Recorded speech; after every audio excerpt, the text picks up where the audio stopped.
Lagilah kawan yang lama tak pernah jumpa, dah lama tak jumpa lagi dahsyat. Dia akan jumpa kita, dia akan jerit tau. Betul.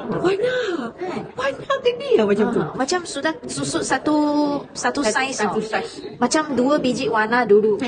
Ada tak rasa? Sebenarnya kan? Betul. Dan lepas tu badan memang akan rasa ringan lah.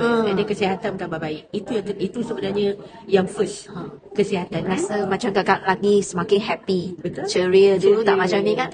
Masa tu jumpa Kak Wana gulit gelap lagi. Betul. Bulat-bulat Besar. lagi. Insulin tak ada dah. Insulin kalau setakat minum macam ni tak payah dah. Tak payah dah. Dulu insulin sehari dahsyat, berapa? Bel. 2 kali. Satu hari 4 4 kali kali. insulin. Doktor yang suruh berhenti. Doktor bukan suruh berhenti lah untuk main insulin, reduce. Banyak sangat Bel. Tapi kan yang bestnya, I dah stop main ubat darah tinggi, I dah stop ubat kolesterol. Wah.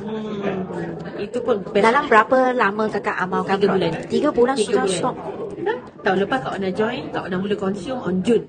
So bulan 6, 7, bulan 8, dalam akhir bulan 8 macam tu, memang I dah stop main ubat darah tinggi, I dah stop ubat kolesterol. Doktor yang suruh stop. I minta doktor. Oh, doktor kata okey. Yes. Wah. Doktor kata you can try to stop, but your insulin tak boleh stop terus, just reduce lah. Tapi baik sangat. Tapi dengan syarat konsisten the product dan kena disiplin. Jaga makan. Yes.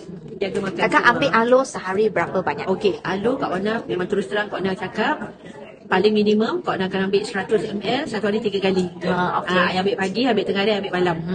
Itu minimum tau. Kadang-kadang bila I rasa I haus kan, I akan letak ais sikit, I letak berry, AVT berry, I letak yang original, I shake, I minum. Oh, that one is the best juice. Kan? Omega berapa biji? Okey, kalau omega Kak Wana memang ambil konsisten 6. 6 biji sehari. Sehari. 2 pagi bangun tidur, 2 tengah hari I memang bawa dalam handbag, 2 lagi sebelum tidur. That one is minimum. Tapi kalau I rasa macam I terlalu penat ke apa, I akan ambil lebih. Tambah lagi. Lagi apa kakak ambil? Kau nak ambil propolis. Berapa Propolis biji? sangat penting. 2 biji sehari because I ada resdung. Tak banyak pun kan kakak ambil? Tak. I kunyah pagi satu, I kunyah petang ataupun malam satu. Sikit je. Pollen? Pollen kadang-kadang I ambil, kadang-kadang tak.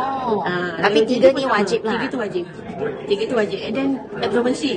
Berapa biji? Absorbency tu agak ambil 2 juga. Pagi satu, petang atau malam satu. Lagi? Lagi akak memang wajib madu. Madu wajib. Akak tak boleh minum gula. So kalau akak nak minum kopi, I ambil kopi kosong, I pancap madu. Kalau I nak green tea pun sama. I buat lemon pun, lemon honey lemon. Sedap. Sedap kan? Gila sedap. Lagi? Yang konsisten betul-betul tu sebenarnya kan aloe vera tu yang betul-betul membantu. Yalah. You akan berak hari-hari kan. Best perut. Dulu tak berak. Satu, Fizz of Green. Wajib. Fizz of Green wajib 2 juga. 2 biji sehari je. Ya betul. Pagi satu, petang atau malam satu. Jalan je. Wah. Sikit je kan, tak banyak pun. Benar. Bagus lah.